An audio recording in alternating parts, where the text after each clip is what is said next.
नमस्ते, मैं हूं संजय दीक्षित। आप देख रहे हैं दी जयपुर डायलॉग्स। चैनल को सब्सक्राइब करें, बेल आइकॉन दबाएं, वीडियो लाइक करें और शेयर करें। कन्हैया लाल तेली, आपको ध्यान है कन्हैया लाल हत्याकांड उदयपुर वाला?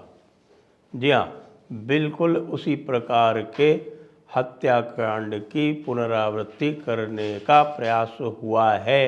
कहाँ? प्रयागराज में। बिल्कुल उसी प्रकार का घटनाक्रम है, उसी प्रकार के एक व्यक्ति है जो किसी कारण रुष्ट हो जाता है। उसका कहना है कि इस व्यक्ति ने, जो व्यक्ति है वो एक बस का कंडक्टर है, उसका नाम हरिकेश विश्वकर्मा है और हरिकेश विश्वकर्मा से एक लारेब हाशमी नाम का व्यक्ति जो है वो द्वेष रखता है। ये कहता है कि साहब कि ये हमारे मज़हब के बारे में कुछ बोलता है। और वो एक चापड़, आप जानते हैं ना, वो मांस काटने वाला जो चाकू होता है, बड़ा वाला, क्लीवर बोलते हैं जिसको इंग्लिश में, तो वो लेके बैग में बस में चढ़ता है और बस में चढ़ने के बाद उसकी गर्दन काटने का प्रयास करता है उस चापड़ से।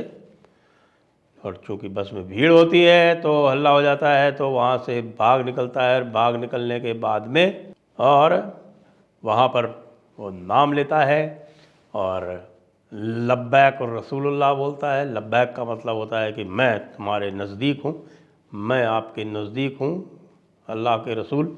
इस तरह के नारे लगाता है, जिस तरह के जो है आपके जानते हैं तहरीक लब्बैक पाकिस्तान वाली जो एक तहरीक है, वो जिस प्रकार के नारे लगाती है उस प्रकार के नारे लगाता है। और नारे लगाते हुए वहाँ से भागता है। भागते के साथ साथ वीडियो बनाता है। वीडियो जिस तरह से बन रहा है उससे साफ दिखाई पड़ रहा है कि कोई सामने, उसके सामने कैमरा लेके चल रहा है और वो वीडियो बना रहा है। और या फिर ऐसा लगता है कि कोई वो स्टिक में लेके और वो स्टिक में लेके और मोबाइल लेके और वो कैमरा चला रहा है, जो है जो कैमरा जो फोटोग्राफ जो वीडियो आए हैं वो दिख रहे हैं उसमें। तो अब आप समझ सकते हैं कि जो रेडिकलाइजेशन जिसको बोलते हैं हमारे लोग, जिसको कहते हैं कट्टरपन है, वो किस स्थिति तक पहुंच चुका है और वो क्यों पहुंच चुका है। लोग बार बार ये कहते हैं कि साहब कि व्यक्ति कट्टर होता है। मैं क्या कह रहा हूं कि जिस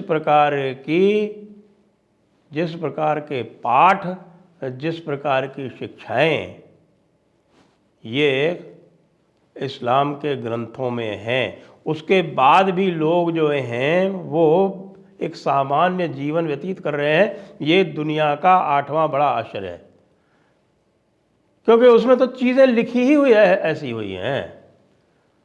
आप कहीं से भी देख लें, कई लोग भेद करते हैं कि साहब कि ये मक्का वाली कुरान है और ये मदीना वाली कुरान है, और जो मक्का वाली कुरान है उसमें जो है बहुत शांतिपूर्ण बातें कही हुई हैं। तो भाई 60.4 वो तो मक्का वाली कुरान है ना, उसमें भी साफ साफ लिखा हुआ है भाई कि जो भी है जो अल्लाह की हिदायत नहीं मानता है। अल्लाह की हिदायत का मानने का मतलब होता है सीधे सीधे कि जो अल्लाह के शान में कलमा नहीं पढ़ लेता है वो अल्लाह का दुश्मन है, इसलिए तुम्हारा दुश्मन है। साफ साफ लिखा हुआ है 2.98 में कि जो अल्लाह के रसूल को नहीं मानता है, आखिरत को नहीं मानता है, वो अल्लाह से दुश्मनी करता है। अरे भाई, तुम्हारी बात ना माने तो हम तुम्हारे दुश्मन हो गए? तो मुझे याद आती है किसी बात ने कहा भाई कि एक सज्जन थे, उनको किसी ने नहीं बुलाया अपनी पार्टी में, तो उनको फ़ोन करके कहते हैं कि आज मेरी समझ में आ गया कि दोस्त कौन है और दुश्मन कौन है। यानी कि भाई यदि मैं अपनी पार्टी में किसी को ना बुलाऊं तो वो मेरा दुश्मन हो जाएगा क्या? इस प्रकार की शिक्षाएं इस बड़ी किताब में हैं। और इस बड़ी किताब के साथ साथ जो चलती हैं हदीसों की किताबें और जो बाकी पूरा जितना भी अशराफों द्वारा, अशराफियों का जो थियोलॉजी है, जिसकी तकलीद होती है, वो सब इसी प्रकार की है। तो इसलिए मैं फिर से कहता हूँ कि भाई ये जो पूरे विश्व में इस समय का मैं कहूँ कि एक प्रकार का द्वंद्व चल रहा है। इस्लाम के विरुद्ध विद्रोह हो रखा है और विद्रोह इसी कारण हो रखा है। आज देख रहे हैं आपकी आयरलैंड में क्या हुआ। आयरलैंड में इसी प्रकार एक जो प्रवासी था, अल्जीरिया से आया हुआ था, उसने बच्चों के ऊपर चाकू से हमला कर दिया। क्या कारण था भाई? कारण बस यही था कि भाई उन्होंने जो है वो इस्लाम नहीं कबूल कर रखा है। तो इस्लाम तो भाई तुम्हारे 1.67 बिलियन लोग ही तो हैं, उसके अलावा कम से कम 6.5 बिलियन लोग ऐसे हैं, 6.5 अरब लोग ऐसे हैं जिन्होंने इस्लाम कबूल नहीं कर रखा, वो इस्लाम मत को नहीं मानते। तो तुम सारे के सारे मिलकर उनको सबको कत्ल करोगे क्या? ये प्रैक्टिकल है? नहीं है।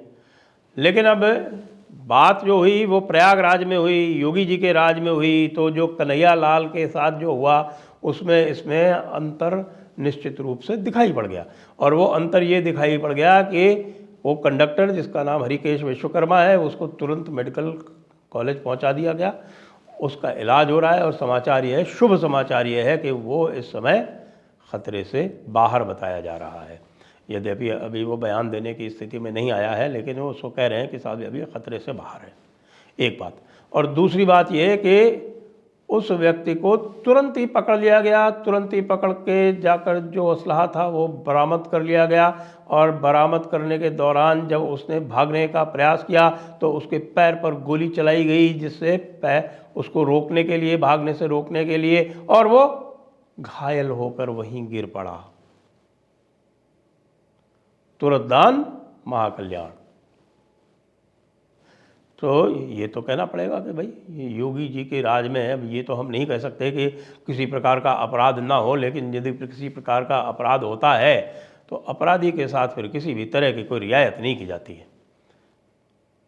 तो जो ये लारेब हाशमी, अब ये तो मैं ये कहता हूँ कि साहब इस तरह के जो अजीब अजीब नाम रखते हैं ना, उनके ऊपर प्रथम दृष्टया संदेह की सुई लोगों की फिर जानी चाहिए कि ये किस तरह का नाम है, ये किस तरह के अजीबो गरीब कहाँ से निकाल के अरबी फ़ारसी वाला जो है ये नाम यहाँ भारत में रखा गया है। तो हम तो जो छोटे मोटे बाकी है जो, अरे भाई नईम और गुड्डू और अब्दुल इतने ही पर्याप्त थे।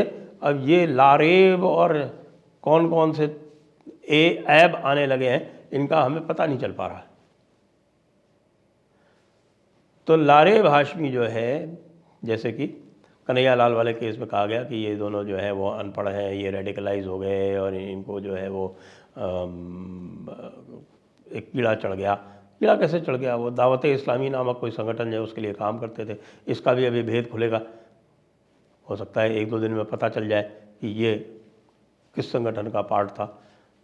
इस समय सैकड़ों जिहादी तंजीमें बड़ी बड़ी काम कर रही हैं और सबके सब यही कहती हैं कि साहब हमें जो है वो पूरी दुनिया में इस्लाम का राज चाहिए, क्योंकि ये लिखा हुआ है किताब में 8.39 कि साहब पूरी दुनिया में इस्लाम का राज होगा। उसी के बाद जो है यौम क़यामत आ सकती है, और यौम क़यामत आना बहुत ज़रूरी है, क्योंकि यौम क़यामत जब तक नहीं आएगी तब तक जन्नत की राह नहीं खुलेगी।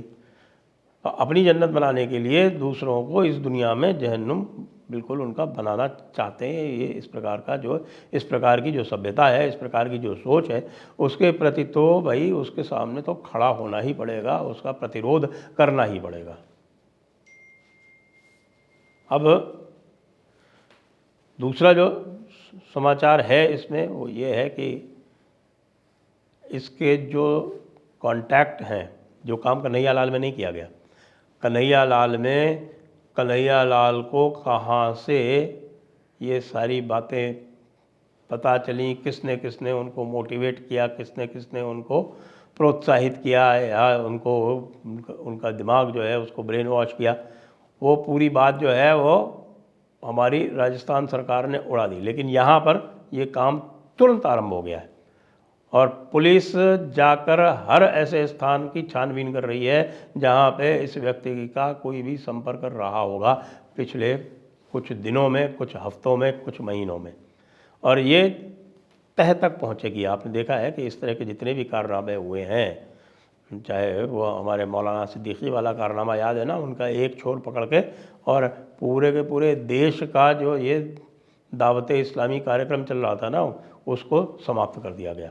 इसी प्रकार इसका भी अब ये छोर पकड़ के जो उत्तर प्रदेश पुलिस है, योगी जी की जो पुलिस है, वो इसको पूरी तरह से समाप्त करेगी। ये कन्हैया लाल वाले मामले की तरह वहाँ पर एविडेंस जो हैं वो छोड़ी नहीं जाएंगी, ऐसा पहले से ही अभी से दिख रहा है। यद्यपि घटना हुए मुश्किल से 4-5 घंटे ही हुए हैं, लेकिन पुलिस ने सारे के सारे जो उसके व्यक्ति के जो घर पे, उसके पोल्ट्री फार्म पे, उसके पुराने इंटरमीडिएट कॉलेज पे, वो जहाँ यूनाइटेड इंजीनियरिंग कॉलेज में जहाँ बीटेक कर रहा था वहाँ सब जगह पुलिस पहुँच चुकी है। ये अंतर है। राजस्थान की जो घटना हुई थी उसमें किस प्रकार से इस पूरे कार्यक्रम को कन्हैया लाल वाले को भटकाने की, उसको दूसरी दशा दे जाने का प्रयास किया गया था। आज तक हमारे गहलोत जी बोलते रहते हैं कि वो बीजेपी के कार्यकर्ता थे, जबकि तथ्य कुछ और ही है। तो यहाँ ये तथ्य काम नहीं आएंगे और यहाँ पर निश्चित रूप से योगी जी की पुलिस इस मामले की तह तक जाके और इस पूरे उस कार्यक्रम का मट्ठा निकालेगी। अभी तो हलाल बंद हुआ है, हो सकता है बहुत सारी कुछ और भी चीज़ें बंद करने की आवश्यकता आन पड़े। जय हिंद, जय भारत, वंदे मातरम।